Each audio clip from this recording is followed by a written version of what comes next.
Jaime was an amazing man.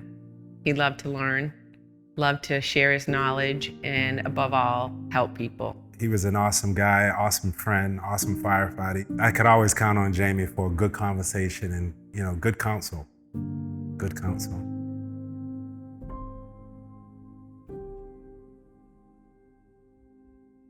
I really didn't have any symptoms at all. I scratched my neck, and I realized I had two little bumps right behind my clavicle. I remember pushing on it, squeezing, and no pain, no discomfort, and so I didn't think anything of it.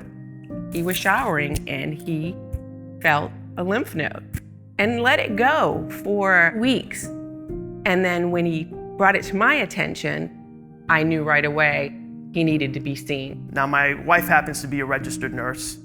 She felt the bumps. Her eyes opened up wide. She looked at me and said, "You need to call tomorrow." I was diagnosed with non-Hodgkin's lymphoma. He looked in the mirror saying, "So this is what cancer looks like." He didn't feel like he had cancer. He didn't even feel sick. Already I was feeling my mortality. I remember thinking, this could be the last time that my friends and family see this face on earth. My fear was for my wife more than myself. He was worried about Gina. He was worried about Gina. The doctor explained to us that if you were to get any cancer, this was the best cancer to get. 95% cure rate, you just had to make it through the chemotherapy treatment and things would look good, so we felt very positive. They treated it with 6 rounds of chemotherapy, which took a total of 4.5 months. The second course of action was a stem cell transplant. I'm not sure if I would have been able to take any more than that. It starts to beat on you. It was successful. He had scans, the cancer was gone, and we spent our time more wisely. It was more precious. We took a trip to France. It was fabulous. It was incredible. And when we got back, he felt another node. We call this wall the cancer wall. It's a reminder of my brothers and sisters who have gone through what I'm going through. It hits you pretty hard when you see the pictures. It calls your own mortality into question. Will I be on that wall one day?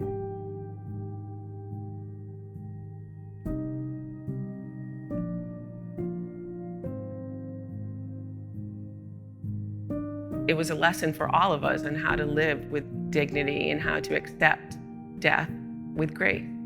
It was really hard. It was really hard to deal with.